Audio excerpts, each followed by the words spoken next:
mettre dehors la France militaire dans nos pays fasse que nous dormions sous nos lauriers. Et c'est très juste.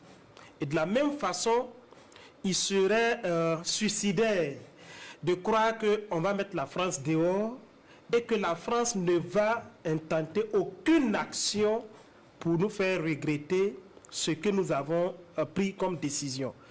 Parce que, qu'on le veuille ou pas, ce qui est en train de se tramer actuellement en Afrique touche la France dans son plein cœur. Et la France ne dormira pas. La France mettra tout en œuvre pour que vous disiez que les décisions que vous avez prises là, elles n'étaient pas les bonnes parce que la France est partie et vous voyez le chaos. Donc de ce point de vue, c'est pour dire clairement que, oui, des pays comme le Tchad, enfin le Sénégal, qui ne connaît pas de terrorisme officiellement, en tout cas, pourront, dans les jours à venir, dans les mois à venir, faire l'objet d'incursions. Et ça encore, c'est la stratégie de la France, de chantage. Parce que comme Diomaye Faye le dit, cette décision-là, elle va certainement prendre du temps avant d'entrer en vigueur. Mais si pendant le temps des négociations, des discussions, pour l'opérationnalisation concrète du départ de l'armée française, si vous avez une attaque terroriste d'envergure, je touche du bois, c'est sûr que peut-être ça va vous amener à reconsidérer votre position.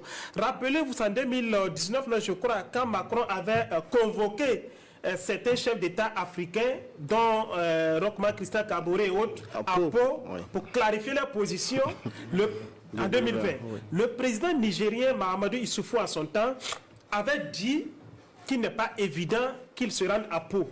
Parce qu'il y avait une activité, je crois, c'est l'affaire de l'indépendance au Niger. Mais 2 jours après l'annonce de Mahamadou Issoufou de ne pas pouvoir se rendre à Pau, il y a eu une attaque terroriste à Niamey qui a fait des victimes, des dizaines de militaires nigériens étaient morts.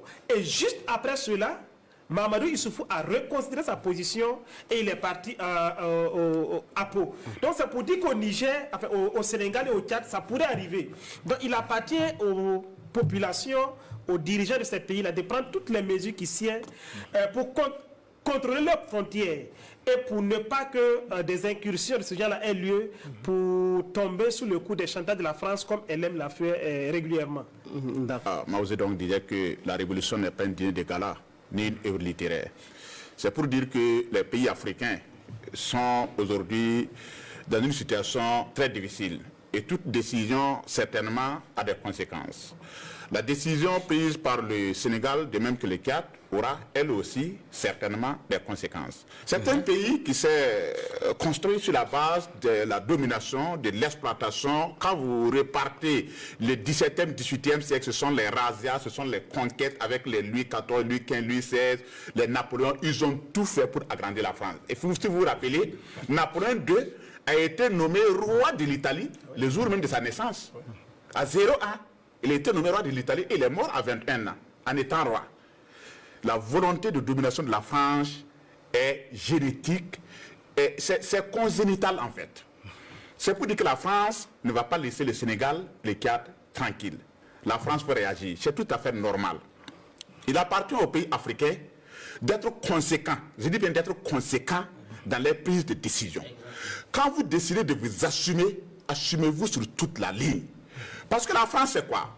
La France n'accepte pas des partenariats à moitié, puisque c'est génétique. Quand vous pensez que vous êtes né pour dominer, vous ne pouvez pas respecter quelqu'un. Si vous êtes en partenariat avec quelqu'un, vous voulez dominer la personne. Si la France est au Sénégal, soit le Sénégal se soumet à la volonté de la France, soit il n'y a pas de partenariat. La France n'est pas dans les demi-relations.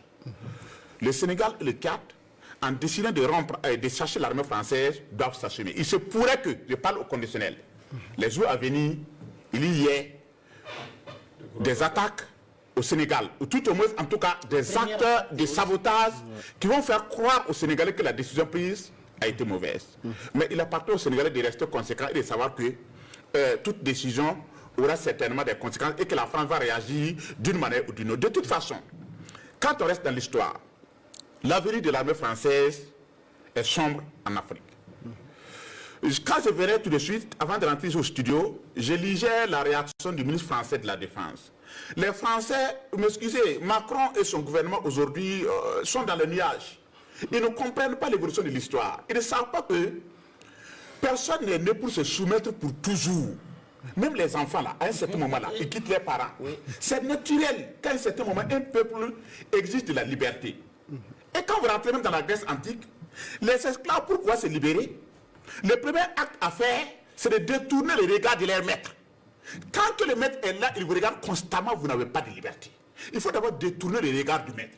Et en cherchant l'armée française dans nos États, c'est quoi on détourne? C'est le regard du maître qui est la France. C'est le regard de ce pays qui nous exploite. La France ne comprend pas le sens de l'histoire. La France est en train d'accuser la Russie qui n'a rien à voir dans ce phénomène-là. Et elle risque même de se faire, m'excusez, abattre pour rien, pas la Russie. En restant dans les accusations futiles et inutiles, au lieu de saisir le sens hegelien de l'histoire de façon rationnelle. Il n'y aura pas de retour en arrière. Que les pays africains s'assument, que le Sénégal s'assume et que le Tchad s'assume. La France va faire ce qu'elle va faire pour que le Sénégal et le Tchad regrettent. Il appartient à ce pays-là de rester conséquent parce que de toute façon, ce n'est pas le président Diomaye Faye ou bien le président tchadien Denis. Ce sont les populations tchadiennes et les populations sénégalaises qui dictent aujourd'hui leur volonté au président. Les présidents savent que s'ils veulent rester toujours sur le même chemin, sur la même ligne, avec les relations avec la France, les relations faites de domination, ils ne peuvent même pas tenir, ils ne peuvent même pas rester au pouvoir. Donc c'est le même vent qui a secoué l'AIS, le Burkina Faso, le Mali et le Niger. Le vent n'est pas fixé, le vent n'est pas figé. C'est le même vent qui continue son chemin et qui est en train de secouer aujourd'hui le Sénégal et le Tchad. Et quand il va finir de secouer le Sénégal et le Tchad, et il continuera. Et puis il se déplace, et il va secouer aussi certainement d'autres nations. Donc c'est comme ça, c'est l'histoire, c'est l'évolution des peuples. C'est la prise de conscience, c'est la maturité. Et à un certain moment, les peuples veulent s'affirmer. Les peuples veulent être libres. Et il n'y a pas autre solution à cela.